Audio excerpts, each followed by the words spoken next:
fiction, science fiction, horror, fantasy, crime, LGBT, thriller. You have now entered the House of Mystery with your hosts, Eric Shapiro, David North Martino,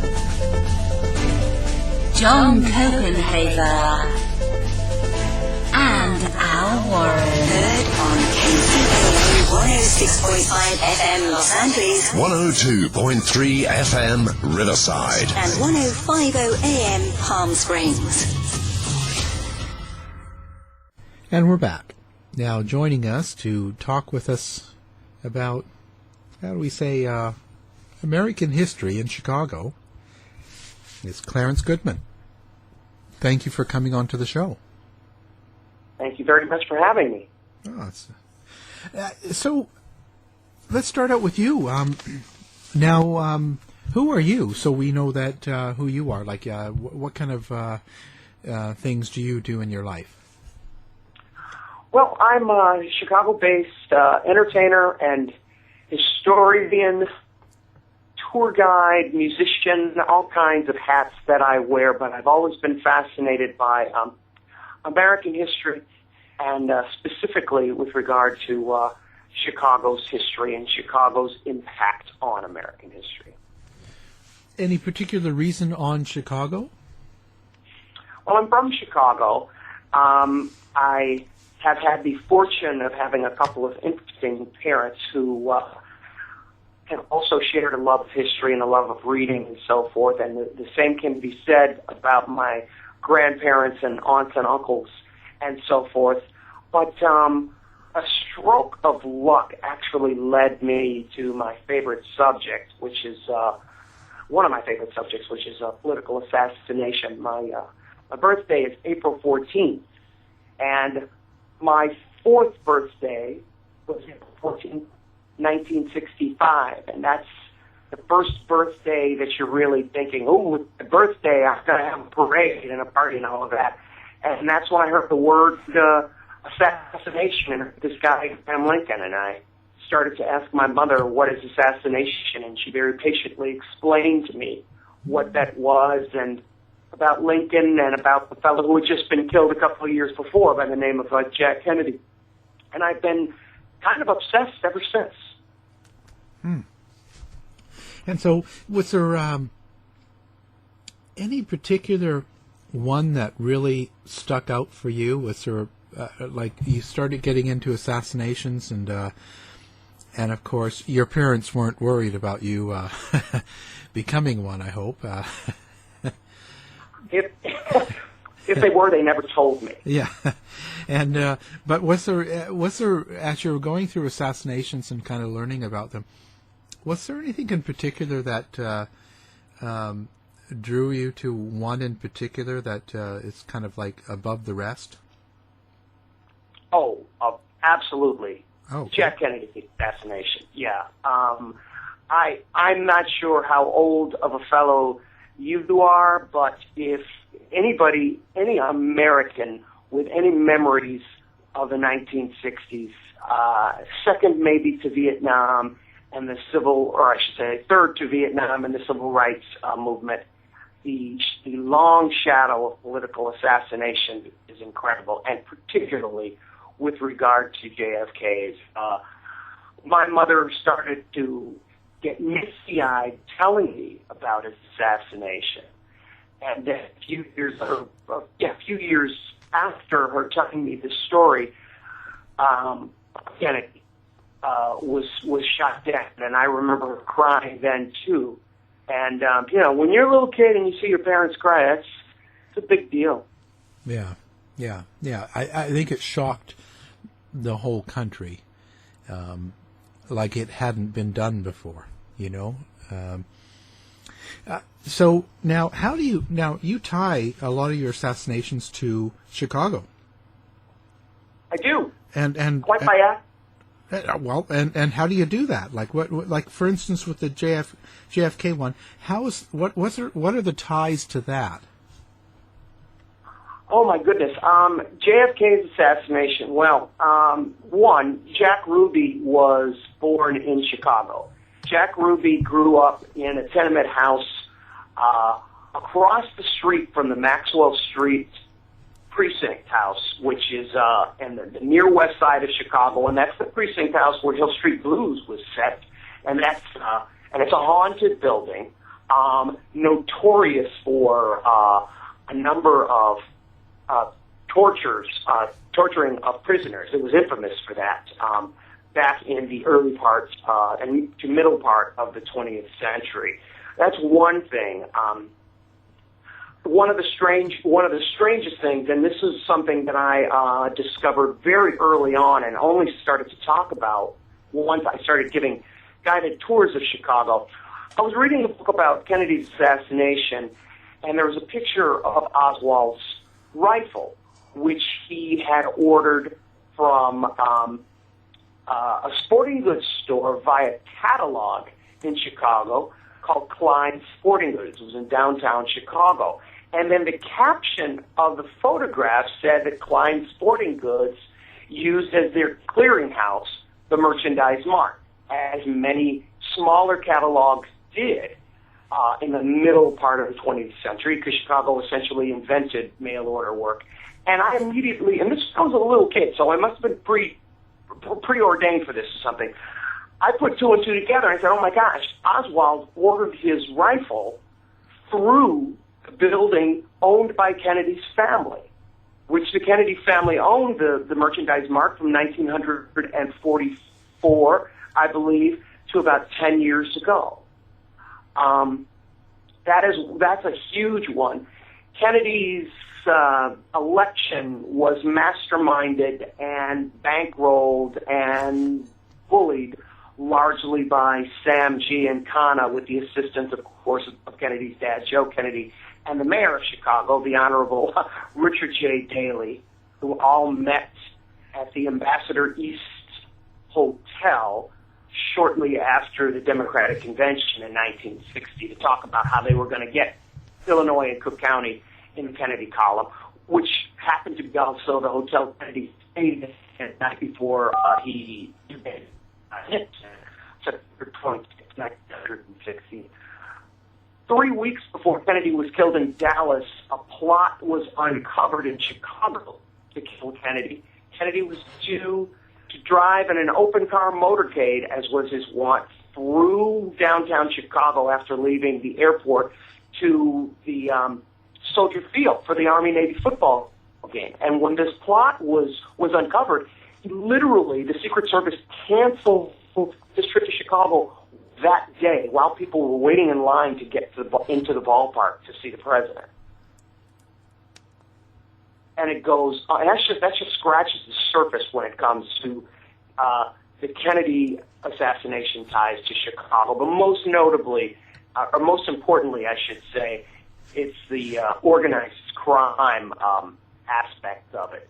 There's always been the speculation that Sam Giancana and Carlos Marcellos, Johnny Rosselli, that triumvirate of mafioso fellas essentially ordered the hit on Kennedy. And so how do you feel about it, having grown up in these areas and studying it so much for yourself without any political sort of affiliation in that sense? What was your determination of this? Do you actually think that it was the mob, and do you think that Oswald actually did do the shooting, or how do you come out of it? Well, I was always skeptical about Oswald, and there's just too many coincidences for there not to have been some sort of conspiracy. And there are a number of wonderful investigative reporters and writers, many of whom have passed away, sadly, who spent their lives' work digging and scratching and putting themselves in harm's way, to be completely frank with you, as far as finding the truth. And I've been convinced for a number of decades that the organized crime, aspects of organized crime based in Chicago and based in New Orleans really put the finger on Kennedy. And then when you finally, as an assassination buff, from the most lettered and revered and learned to just the ghoulish type of assassination ghouls who just are just interested in this stuff. Everybody, one of the pilgrimages you have to make is to Dealey Plaza. And when you get to Dealey Plaza and you go up into the sixth floor museum, which of course was originally the Texas School Book Depository, and you go to the window next to where they have rebuilt the so-called sniper's nest, there's no way in the world that Lee Oswald could have made that shot using perhaps the rifle that Oswald allegedly used was jokingly referred to as the rifle that lost World War II for Italy. It was so bad. and when you see the dimensions of Dealey Plaza and knowing that he was just an average marksman, there's no way. And I was skeptical, and then I will go to my grave believing that Oswald was just at the worst, or at the least rather, just kind of a chump, and maybe at the most he was kind of an indirect conspirator who didn't realize he was being set up as the patsy. Yeah, kind of got used. Mm-hmm. So now,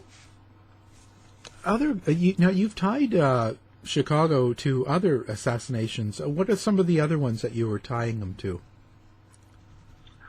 Well, the question is actually which ones aren't tied. And this is another thing I kind of came across quite by accident. I was working for a tour company in Chicago whose specialty has been tours that are the more bizarre and strange and unusual and ghoulish. And the owners of the company were looking for some new tours to do. And so I thought, let me see how many assassinations I can tie to Chicago. And I was able, downtown Chicago specifically, and I was able to tie every major assassination or assassination attempt, with the exception of, let's see, the attempt on Andrew Jackson, because Chicago had not been founded yet or incorporated, the assassination attempt of, I'm losing my train of thought. Let's see, Jackson. The assassination attempt on Harry Truman doesn't really have a Chicago tie. The assassination attempt on George Wallace does not have a Chicago tie, but every other one does, starting with Abraham Lincoln, Bill McKinley, Teddy Roosevelt, the assassination attempt of him, Garfield in 1881, Chicago tie. Of course, Jack Kennedy, as we had said, Bob Kennedy, Martin Luther King, Malcolm X, Reagan, John Lennon, they all have Chicago ties strong enough that a person could come up with a 3-hour tour talking about all of these things, which is exactly what I did. Wow. So now you're doing a 3-hour tour on this. Are you doing this every week, or? I gave this tour a handful of times, and I've given this tour privately. Sadly, for me, I seem to be the only one who's interested in this kind of stuff. Since Chicago is not one of the meccas, if you will, for assassinations, like Dealey Plaza and going to Ford's Theater, going into the National Civil Rights Museum, things of that nature, people aren't looking for it. I remember the first time I gave the tour, I had a full bus, and then the second time I gave the tour, the bus was half full, and then when a production of Stephen Sondheim's The Assassins was produced in Chicago, I was going to give one of the tours as part of the opening night event, and nobody seemed interested. So there you go. Oh. All of that college and education wasted. Oh. Well, why do you think that is? Just they just don't associate with Chicago with assassination. Perhaps it's that people care less and less about history. Maybe it's that. Very, very few people that I meet outside of my closest circle of friends and my league, my fraternity, sorority, if you will, of people who are interested in Chicago history and the paranormal and things of that nature. They really don't care, it seems. They're more interested in the here and the now, and anything older than a year ago is ancient history to them. Wow. Won't be long, and it'll be their life here and now will be ancient history then, right? Yeah, sadly, you are absolutely right. Yeah. It's just so you also I also noticed going through you're also doing tours. So about the serial killer. So when you say the first serial killer, you're probably talking about H.H. Holmes, right? That's where it starts. Yeah, if you're doing a chronological timeline, he's the granddaddy of them all when it comes to American serial killers. And do you give a full tour on that? So. Is the hotel? Yeah. Is the hotel still standing in Chicago? That the Killer Castle, is it still up and running? Oh no. The Murder Castle, as it was referred to, he built in the latter part of the 1880s, and he didn't build it initially with the idea that it was going to be this World's Fair hotel. He kind of built it as a dorm that he was going to lure women to, and it was just a happy coincidence for him that, one, right after he finished building it, Chicago was awarded the World's Fair. So he had 2 years to get ready for it, and the World's Fair was going to be, the campus was going to be a very short striking distance from where he built this 3-store dormitory with businesses and so forth, and then he converted it to this official World's Fair hotel, as he called it, and it stood for many decades after not only he left Chicago, but after his own execution, and it stood until 1938 and was on the verge of being turned into a tourist visitor location, and the city of Chicago, as is their tendency, kind of condemned it behind closed doors and destroyed it, but proceeded to build the United States Post Office in part on top of the original cellar or basement or dungeon that was part of the Murder Castle, and so part of the paranormal and really, really seedy history of that structure and of that site is that the place, the actual in part, the actual portion of Holmes's Murder Castle where most of the murders and torturing and certainly the disposal of the bodies and the articulation of the skeletons and so forth, that remains, and with all of its vibrations and bad juju. So now, so you're obviously you believe in the paranormal in some respect. Is it a lot of reports of people seeing and having weird things happen around the post office? Yes, particularly when the Murder Castle still was standing. The neighbors of that area, which was and still is called Inglewood, they would walk by the Murder Castle, walking their dogs, going to work or whatever, catching the streetcar, catching the elevated train, because there's an elevated track right there, and they would hear people screaming and calling out and so forth. And then after the castle itself was demolished, the superstructure or the substructure of it, many people who've worked in the post office who have not been mum about some of the things that have gone on there have been very, very candid as far as the weird sensations and the weird noises and stuff that they hear there. And then most notably, the great great-grandson of H.H. Holmes, a writer friend of mine by the name of Jeff Mudgett, took the film team down there, and they crawled into the underbelly of this place designed by his great-grandfather. And Jeff, to paraphrase, he thought he was having some sort of seizure and heart attack because of the vibrations and so forth that he was feeling. Yeah, actually, we just had an afternoon with Jeff, and just aired his show last Monday. And yeah, interesting person, and quite the story to go through what he went through. So at that point, so they took down the castle. It's a post office, and there's still things going on. Have they been sending paranormal teams there and trying to investigate, or just people just not talk about it? Oh, people have done it. There have been not only, Jeff's is not the only visitation to the place, but a few paranormal teams have gone there, and they've all, not only anecdotally through their human types of vibrations and so forth, but the paranormal investigators who take their EVP equipment and so forth, and readings and electronic things, they've reported back that many of their findings have just been off the charts.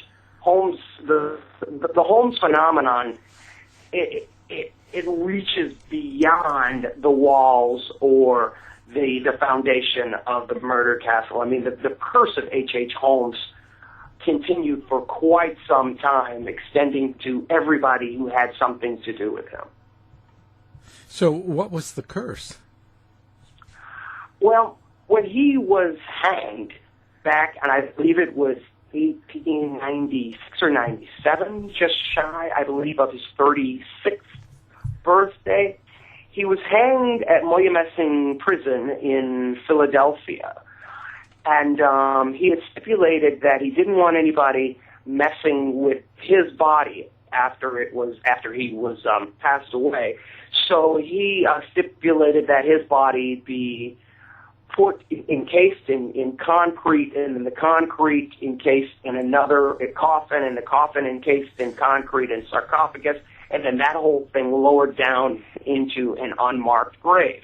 Well, in spite of all of that, a number of people, key players who had something to do with his trial, incarceration and execution and so forth, wound up dying shortly after he was hanged, including the foreman of the jury, the priest who read the last rites over him, the judge of the trial, key witnesses that were relatives to the young women that he had done these atrocities to and so forth.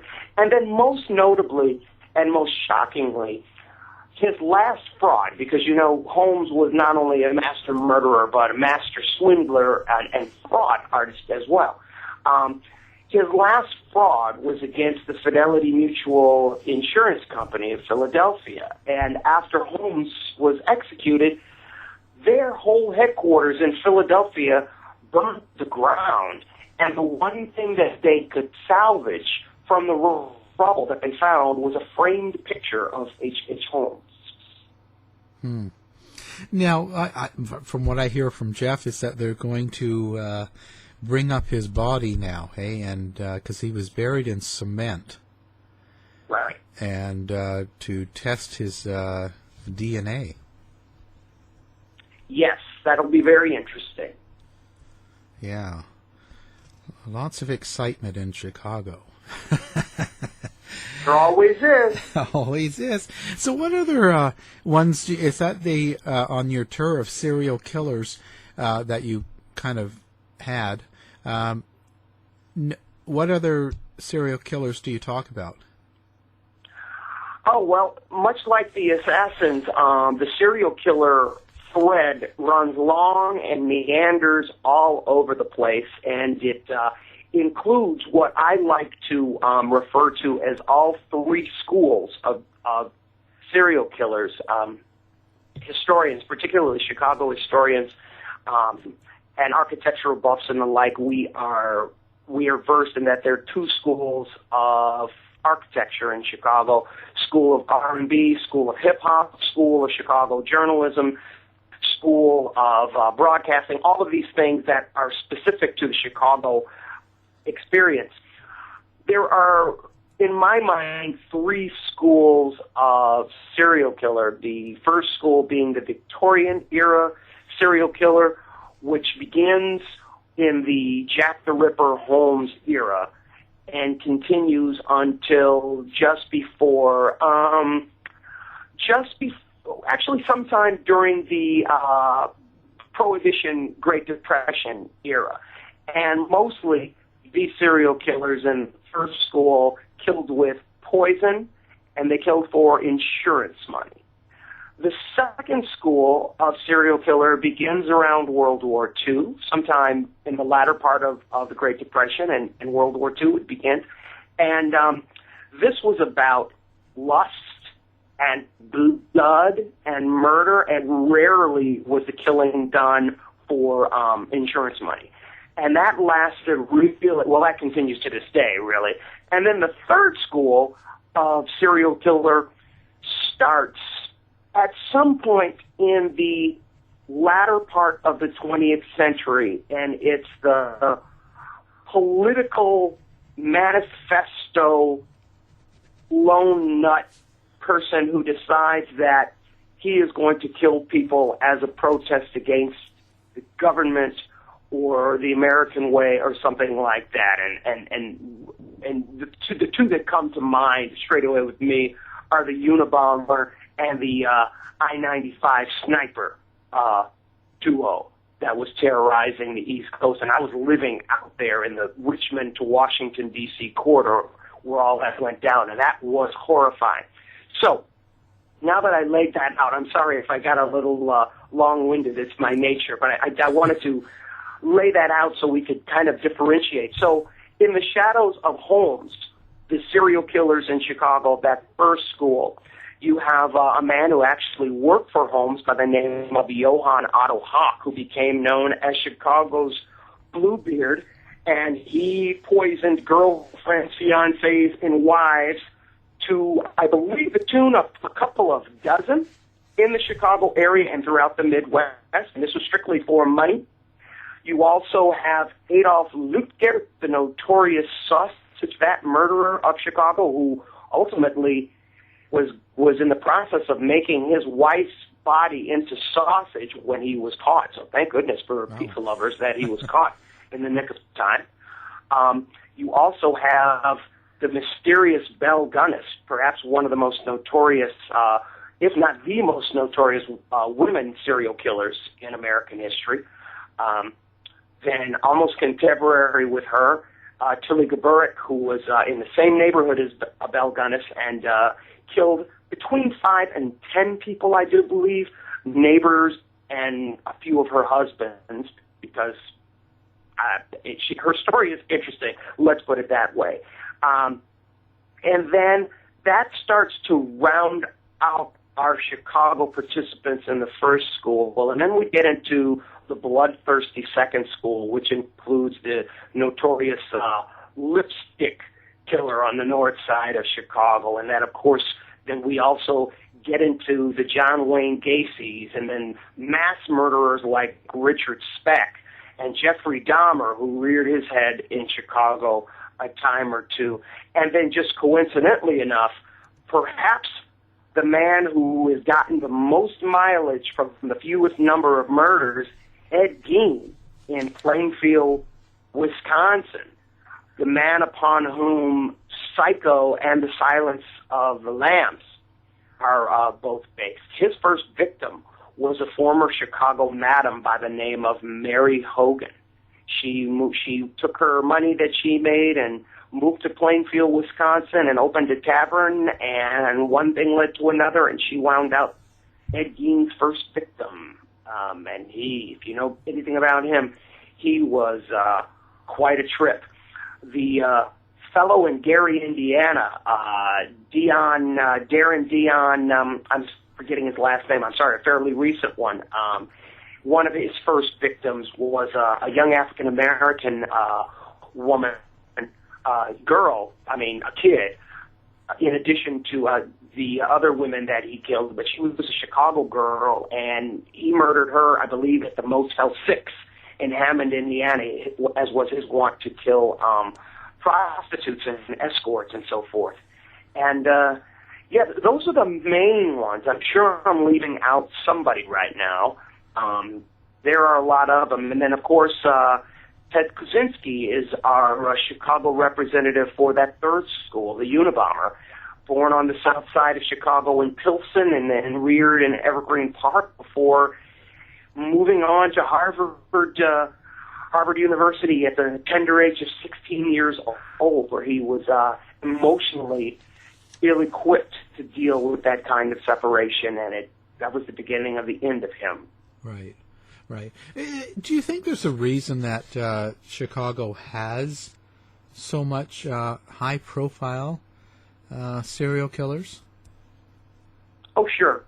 A lot of sociologists have concluded that the advent of the Industrial Revolution era and on, super-duper metropolitan area is one of the biggest determining factors and accelerants, if you will, when it comes to the modern-day serial killer. And it's not a coincidence in my mind that our serial killers begin with the Victorian era, and the Victorian era coincided with the Industrial Revolution, or at least overlapped it.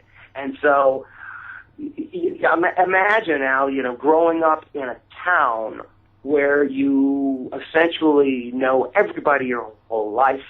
Maybe you're raised on a farm, maybe you work in a general store, maybe you're a teacher, maybe you're a shopkeeper, something like that.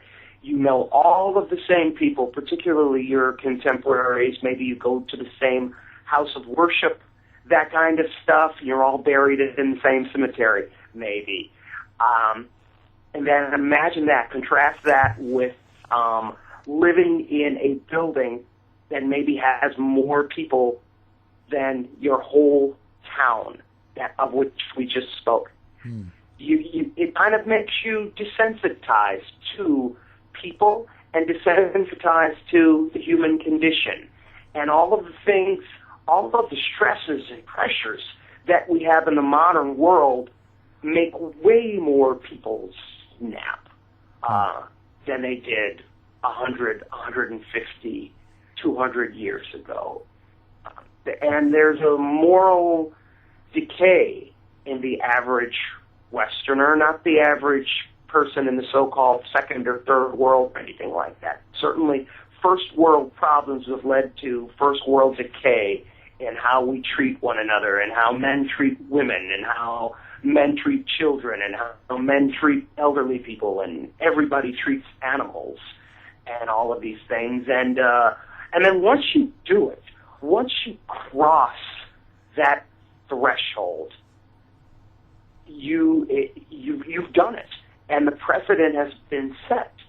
And doing it again and again and again are pretty easy. When you look at the serial killers, each one of them had a number of things in common, not just from the standpoint of their DNA and the standpoint of their psychology, but each one of them seemed to have some sort of traumatic event that really turned the tide as far as where they were going. And I don't think it's a coincidence. There's an enormous amount of time that spans between the first event, that is their first murder, and their second murder, including H.H. Holmes. If we're to believe everything that's implied about him, he went decades between his first murder and his second. And so there's the same old question, but why do certain serial killers stick out and stay with us 100 years later, whereas others that could do worse just disappear?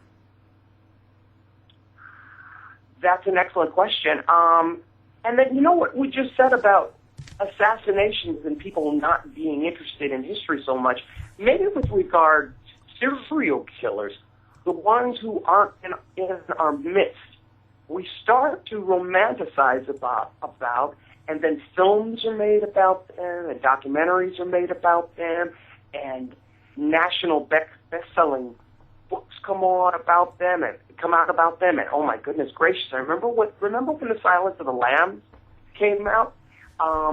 People couldn't get enough about serial killing, and then when all of the wave of forensic television shows, both staged and reality-based, came out in the latter part of the 2000s, or the early part of the 2000s, not only did people start really getting interested in things like that, but I was working in college admission then, and the number of kids interested in being these profiling types just soared. I mean, my girlfriend's eldest daughter wants to join the FBI, I think largely because she's addicted to that television show, Criminal Minds.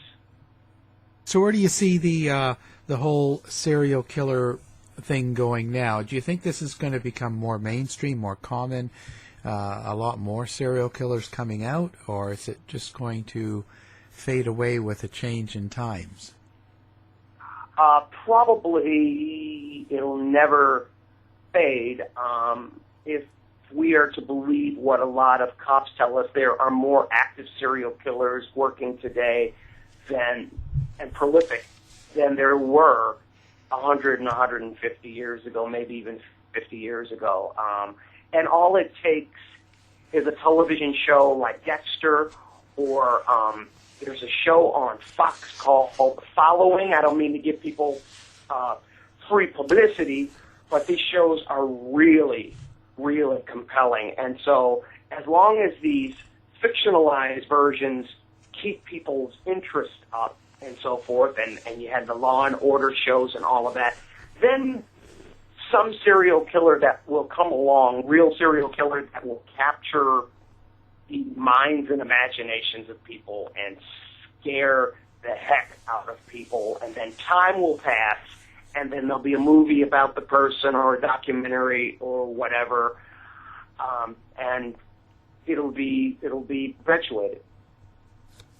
On some of these things we've talked about, so like on the the serial killers and stuff, and even the assassinations and attempts, have you read some of the people's books about any of the subjects, and have you really liked or would like to promote anybody? Is there anybody you think gets it right? Wow, that's a great question. With regard to serial killers, I think Richard Lindbergh, a local Chicago author, is a terrific nuts and bolts true crime writer, and he's written, I believe, 3 books that are a series of walking tours of all of these infamous crime sites that you can see in Chicago.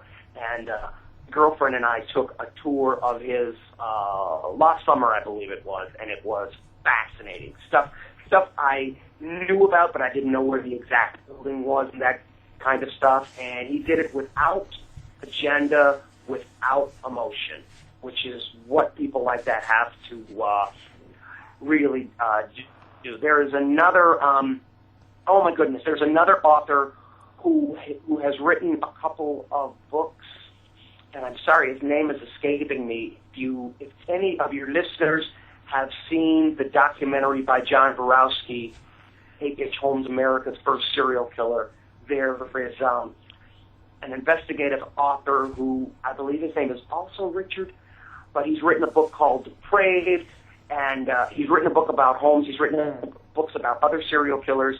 The filmmaker John Borowski, whose life work seems to be serial killers, is fantastic.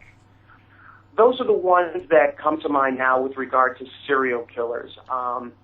The assassinations thing, it's almost better if a person completely ignores the Kennedy assassination, because there's sadly more books written about Jack Kennedy's death than his life, like 10 times the number of books written about his death than his life, and from every different angle. no pun intended, every different agenda, some of the weirdest, most ridiculous drivel, all the way to some of just Pulitzer-worthy journalism and investigative writing done about his assassination.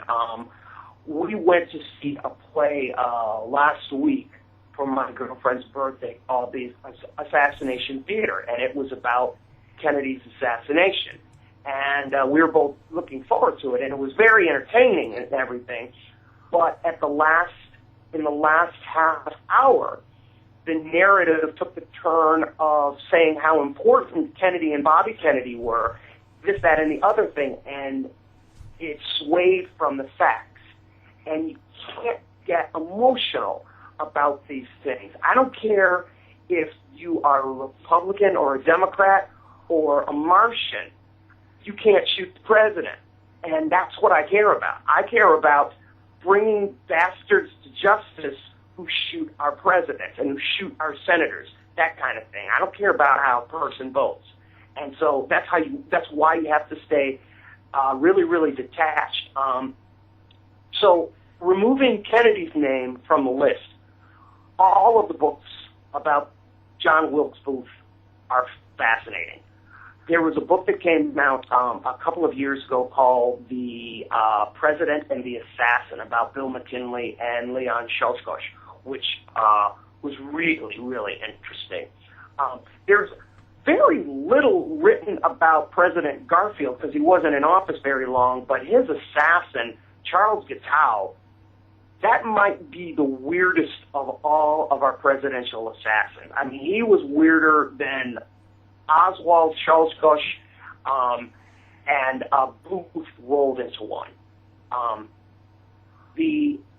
A book about Malcolm X, which just came out a few years ago, called Malcolm X, A Life of Reinvention, is fascinating from the perspective of the climate of the Nation of Islam and the hostility directed towards Malcolm once he had been kind of excommunicated by Elijah Muhammad. Is really interesting. Sadly, that author, after working on the book for 25 years, died the week before it was published, which is one of the biggest tragedies I've ever heard of. Yeah. I went off on a tangent. I'm sorry. I think a person will not be able to go wrong when it comes to assassination books. Just be careful with the Kennedy ones, because those almost always have a political agenda as opposed to a factual agenda. Yeah, there's, because I've had several. Actually, speaking before, I would say we did have the director, John Borowski. His show will air the same time as yours. Great man. We had a really good talk. And now on to the assassination part. Yeah, I've had so many people on this. And you're right. There seems to be some sort of an agenda of it's usually something political, and that jades it. I'm not sure how I can take the information when they. Everybody puts their own spin from what they see and believe, but it kind of makes it worse. Doesn't it blur it more for you? Absolutely. I think the best example of that is JFK by Oliver Stone. Oliver Stone is such an avowed liberal and Kennedy fan that not only comes out in his narrative, but it, to me, taints the point of view. It taints the filmmaking narrative of JFK. Visually, JFK is a stunning piece of film, but you almost need to mute the sound because it's Stone's personal agenda as a liberal as opposed to his agenda as a filmmaker and as an historian. And I thought that, and that film came out 25 years ago. Yeah. A few years ago, he did a very short series of documentaries for HBO, I believe it was, of the secret history of the United States. And it was really, really interesting until he got to Jack and Bobby Kennedy, where suddenly he was like this honorary Kennedy talking about how these cats were the greatest things since sliced bread. And that makes you if you're trying to be objective like me, it makes you just kind of cover your ears and go la la la la la. And my goodness, if I were conservative and trying to watch something and then started to get this narrative about history tainted by what I perceive to be a liberal point of view, it would really turn me off. Yeah. No, and I agree totally. I just wonder, but what that has done to our ability to get information out. Because on one side, yeah, he's over glamorizing, let's say, the Kennedy brothers, and so everything is gold there, and he probably goes too far. And at the same time, you want a piece of information that's just non-biased, and this is the fact, this is kind of what happened, this is where he got shot, who is all this stuff. You try to assimilate a proper order of things, but it's just really it's a thin line, because if they weren't, what I'm saying is, if they weren't political in the aspect, if it wasn't about a president, and this was a movie that Oliver Stone had created about some sort of a movie star, or who knows, or an author of a book who had written, or something in a non-political sort of thing, and he wrote in the same fashion and dressed this person up, then it would be taken better. Do you know? Do you know what I'm saying? I do. Because I get the same thing. I get the same thing from both sides. Because so I deal with Oliver Stone and his movie, and on his side I dealt with Judith Baker, who was the girlfriend of Lee Harvey Oswald. She said that's exactly how it was. His movie was the best thing ever. And then on the other side, I talk with Roger Stone, who's now in the political forum for Donald Trump, and with a complete opposite to it, and a complete opposite of how, to kind of bring it in, he's trying to tie it into now politics nowadays and who's running. And you can get lost so easy on where these people really are trying to bring you. It's not really about the truth. No, it's not. My girlfriend and I, as we were doing the post-mortem about the play we saw, we were, and my girlfriend is a conservative Republican, and I'm a moderate liberal, so we have these very spirited political discussions. And she was in rare form, making me love her even more. And we came to the conclusion that it's going to take the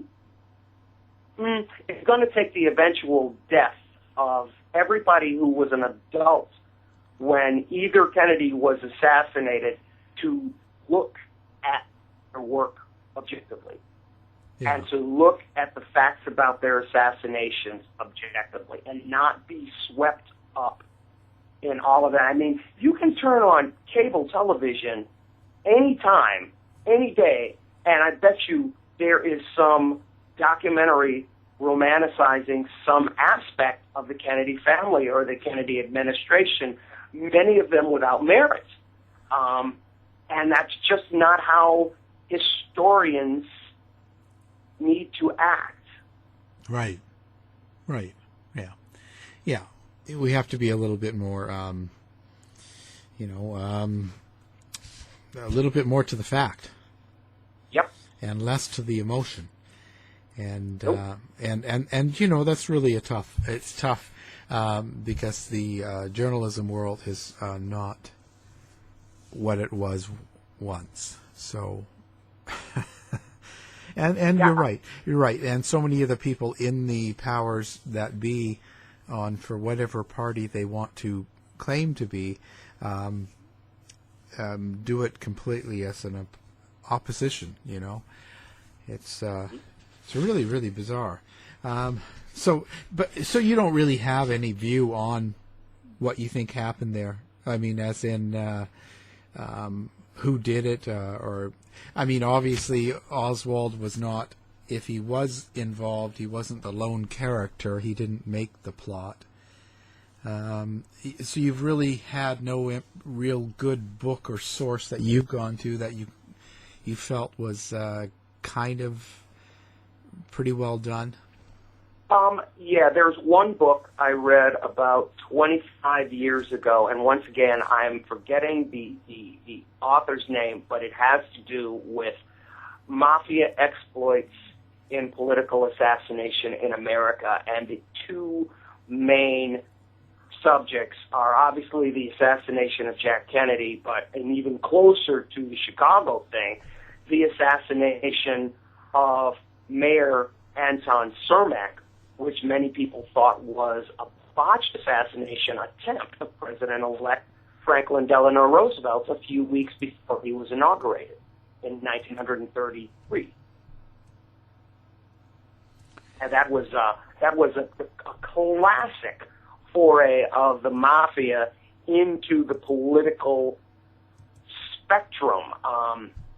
Many people don't understand that organized crime in America, with regard to the Sicilian mafia, prior to the advent of Prohibition, it was about extortion, really, and kidnapping, this type of thing. And Prohibition made organized crime in every facet, and of course, and that set the template for drug money and so forth, and drug cartels. That made organized crime in America what it is today. And it was during this time when the first politicians crossed these new powerful entities of organized crime that they got knocked down. So when elections started getting fixed by the mafia, I mean, Al Capone, as the junior president of the South Side Mob, when he was working for Johnny Torrio, they fixed an election, and a riot broke out, and this was really when Al Capone started to flex his muscles, as it were, and it was Capone's direct direct hand-picked successor, Frank the Enforcer, who pushed the button on Tony Cermak, and it was made to look like an assassination attempt of FDR in Miami, Florida, in 1933. So, Chicago is quite a violent town. Yeah, there have been rumors to that effect. Yeah, I've heard stories. Now, is there any? Do you think Chicago is more so than any other city in the U.S.? Well, certainly today, it seems like we have once again become the homicide capital of the United States. Part of the thing with Chicago is we Chicagoans, and this is the term Windy City comes not from the weather, but how much politicians talk. We Chicagoans have a tendency to not only have the greatest city in the world, but to, at every opportunity, tell you that our city is the greatest city in the world. And goodness knows, if the Cubs win the World Series, the rest of you people are not going to hear the end of it. Let me tell you that much right now. And yeah, so like I said, this is where the term the Windy City comes from. And so we are louder and brasher, and as many New York organized crime fellows in the 20s and 30s used to say, more uncouth. Whereas the New York organized crime button man's preferred way to kill in the 1920s was a handgun at close range, very, very personal. Chicago, we essentially patented use of the Thompson machine gun, also known as the Chicago typewriter, because it was not used outside of Chicago, really, until 1929. So there's that. There's advertising it. You know, you can be the biggest criminal in the world, but if you're mum about it, nobody knows. If you are the biggest criminal in the world and wear the loudest, brightest colored suits in the world, Al Capone, please pick up the white courtesy phone, then everybody knows about it. Certainly interesting. A lot of great history in your city, and now, so tell us about you. Actually, now you are a musician, right? I am. I'm a musician and ad hoc jack of all trades, entertainer, storyteller, historian. Yes, sir. Oh, okay. Now, are you doing albums and that right now, or? Oh yeah, I have a record that I call "Don't Fret." Myself and a few other people on songs that I've written and sing and play guitar on. I also am an accompanist, principal accompanist for local children's music star Miss Carol and Macaroni Soup, and I played on a couple of her records. Working on some recording projects with the brilliant lecturer and writer and leading Chicago ghost lorist Ursula Bielski, who's also a fine musician in her own right. We're working on some experimental stuff. I just produced her first CD of her reading her stories, and then I perform out there. I had a gig this morning and 2 yesterday, as a matter of fact. Wow, keep on going. And somebody's got. Yeah, somebody's got to do it. Now you're doing the music and tours. So, what's kind of how do people find out about going to any of your shows? My website is clarencegoodman.wix.com/Clarence Goodman, and I try to update it as far as my public tours and my public shows are concerned. Of course, I'm on Facebook if anybody wants to befriend me on Facebook, and then I also have a Facebook page called C Chicago Tours, C the initial C Chicago Tours, for updates as far as my public tours and events are concerned. Wow, so you are a busy man. I try. Well, that's good. I mean, you sound really, really happy. You sound very involved in this. This seems to give you drive. So it's obviously the right thing, right? Well, yeah. I mean, and thank you for recognizing the excitement and the lilt in my voice, because I'm a pretty content individual. I'm doing work that I love. I live in the greatest city in the world, and I have the most spectacular woman in my life, and 2 nice parents who are still alive, and oodles and oodles of interesting people that I see and speak to every day. Well, yeah, you see, and I think that's what life's about. And it sounds like you you just are totally enthralled, and I think that's great, because that's people feel your spirit, and that's important. Comes across great that way. Thank you. Yeah, and okay, we've come to the end of the hour, and I appreciate this. I wanted to get a little rundown, kind of what you do, and what's going on in Chicago, and it sounds like a lot, and. And thank you. And you're certainly a good man to be doing it. I think you're the right man for the job. And hopefully we can do it again. Hopefully we can do some catch-ups and talk again. I'd love to have you back. And maybe. Oh, I support it. Well, thank you very much. Thank you for having me, and I look forward to doing it again, and I certainly look forward to listening to your show featuring me. Yeah. Show's over for now. Was it as good for you as it was for me? Well, good night. This has been a production of the Z-Talk Radio Network. I'll be back.